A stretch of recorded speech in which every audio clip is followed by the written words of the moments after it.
Dancing humanoid robots took centre stage on Monday during the annual China Media Group's Spring Festival Gala. It is China's most watched official television broadcast. These robots lunged, danced with props, even backflipped. Not one of them fell over. Well, it's China's latest display of robotics and artificial intelligence capacity. John McCormick is the director for the Centre for Transformative Media at Swinburne University, and he joins us now live with a couple of these robots in tow. So they were pretty impressive. Is this far advanced, or is this something that you knew robots could do? Look, it is advanced. It's really just in the last 2 years, I'd say, that this capability has emerged. It's really impressive. A friend of mine asked me yesterday, showed me the clip and said, "Is this fake?" And I said, "No, it's not fake. It's incredible." And he's a tech-savvy person who was, just amazed at, just the level of physical ability in this short time. One of the things that struck me was balance. They're doing those backflips or side flips or whatever these things are, and they bounce even. Yeah, no, it's amazing because they're trained, using machine learning or as AI, and so they learn to be adaptable. It's not just recording things, stop, and we can only do this. Their balance is very good. They can adjust. If they get knocked, they can catch themselves. The stability that's emerged in the last year is incredible. And these performances, be able to perform so long. In the past, we've seen just short snippets, maybe 15, 30 seconds. It's always looked impressive, but to do a full show is really extraordinary. Yeah, so you say they're trained, much like the human dancers that they're training with, although they aren't quite so precise. How long does it take to train a robot to do that? I mean, is it a day or is it a couple of weeks?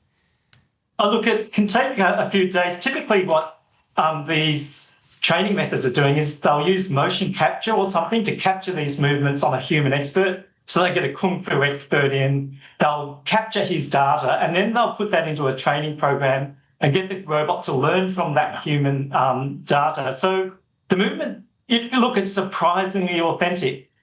Depending on the complexity, that can take anywhere from, maybe a day to, a week or so. But the training is getting faster and faster. And like I said, because it's learning from a real human usually, the movement has a real look of authenticity about it, which is also amazing. Some people have seen it as Chinese propaganda promoting this and it being so spectacular. Displaying its technical prowess, if you like. Is China leading the world on this? Are they in front of everyone else? Look, they're definitely at the front. There are other companies, so they're big companies, in America, Europe, and Japan, Korea, who are also doing similar things with robotics, but these robots are available now. That's one of the differences. These Chinese robots, you can buy them and you can start using them. And so they're definitely the most popular or the most common research platform. And I think, in that way, there is a lead because we're seeing those robots. They're doing social things. They're in social spaces that robots haven't been before. We're used to robots being in manufacturing, in warehouses where they don't have to interact with people. But now these robots are where we live and work and entertain and play. So it's a completely different, space for those robots to be in. And I think China is, kind of, in a way, leading the socialisation of these robots, having them out in public where they're under scrutiny. People can see them, engage with them, and start the conversation about what is the place of these robots in our lives in the future. John, I gather one of your two friends there is one of these actual robots. Where did you get it from and what are you training it to do? Yeah, well, this one is a Unitree G1, so similar model to what you're seeing in those clips. And we're also looking at a few things.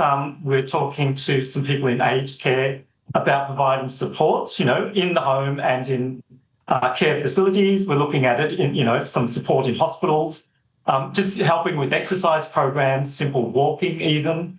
And we're also looking at entertainment as well. We're working with some Japanese no performers at the moment.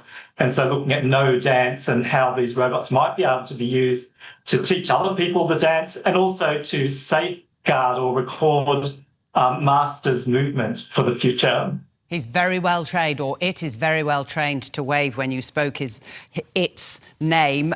Yeah, and that's the crux of it. This was entertainment, and it looks spectacular, but it's the practical day-to-day stuff. As you say, you're working looking at aged care. When might these sorts of robots be able to mow my lawn, wash my dishes? The environment is one of the most complex things. Every home's different, and they change. People change the furniture, leave things lying around. Really complex. But I would say within 5 years, I think. Well, even now there are some robots in the home being tested in the home, doing those those domestic duties. So I would say in 5 years, I wouldn't be surprised if we could have one. I'd love to have one in my home, help me carry the shopping and, move things around, and maybe help me stay in my home for as long as possible when I get old.